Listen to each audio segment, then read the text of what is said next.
the proposal, your idea of proposing to continue to use the pound is the point at which an independent Scotland would be most vulnerable. It's been described as like living in a brand new house with no house insurance. You have no control over your interest rates. And interestingly, much of your economic case is built on the opportunities when you rejoin the EU, but you can't do that while you're using the currency of a non-member state. There are responsibilities on new members to fall in line with fiscal and economic policies of the EU, and you wouldn't be able to do that if you don't have either the euro or your own currency and control over those aspects and those levers. So what I'm interested in asking First Minister is, how long would Scotland continue to operate in that vulnerable position using the currency of another country? So, firstly, I would never knowingly let you down, Peter, so I just want to make that clear, and I'll move on to your questions. In terms of, just as an aside, it's an important aside, but I don't want to get sidetracked.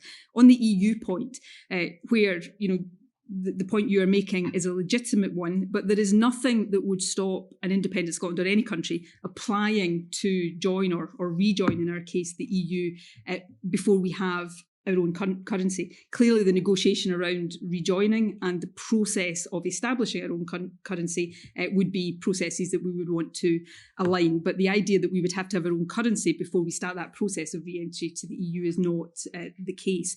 In terms of the more substantive... It's control over the levers, which part of your currency would... Yeah, but we can get that process underway, and then we have a process in which we would be re-establishing membership of the European Union while we were going through the process that I'm going to come on to. Look, you need to, if I was to say anything else, you would rightly say that I was being unrealistic. If I was to say, and there are people in my own side of this debate who would love me to stand up and say, on day one of independence, we will suddenly have our own currency. That is not possible. We need to make a transition from where we are to having our own currency, and that is what we set out. Now, during that period, when we continue to use sterling, which we are free to do because it's an internationally traded currency, it doesn't depend on agreement with the UK, we would be in a position of our monetary policy still being governed by the Bank of England. Now, that for a transitionary period is necessary, but we do not consider that that is a sensible position longer term, which is why we are steering the policy of moving to a separate currency as soon as practicable. Now, why don't we put a particular timescale on that?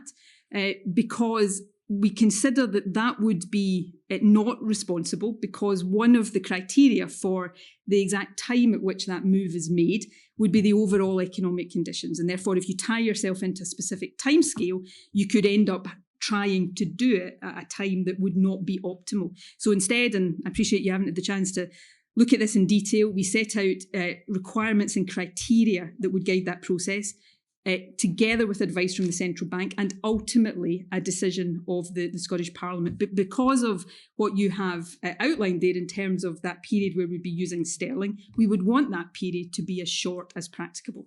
First Minister, I'm just trying to get the people want information, and they want this. You've spent a long time building up to this publication, and you still can't say, are we talking 2 years, 5 years, 10 years, realistically? Also, I just would like to ask you, First Minister, people will, the independence case in 2014 was, many people say, won and lost on the independence case for the economics of an independent Scotland. People can now see what your plan would be for the economics of an independent Scotland, and you are determined to let the people of Scotland have their say, either in a referendum or a de facto referendum. If they reject it, will you concede defeat on this point, and would you resign?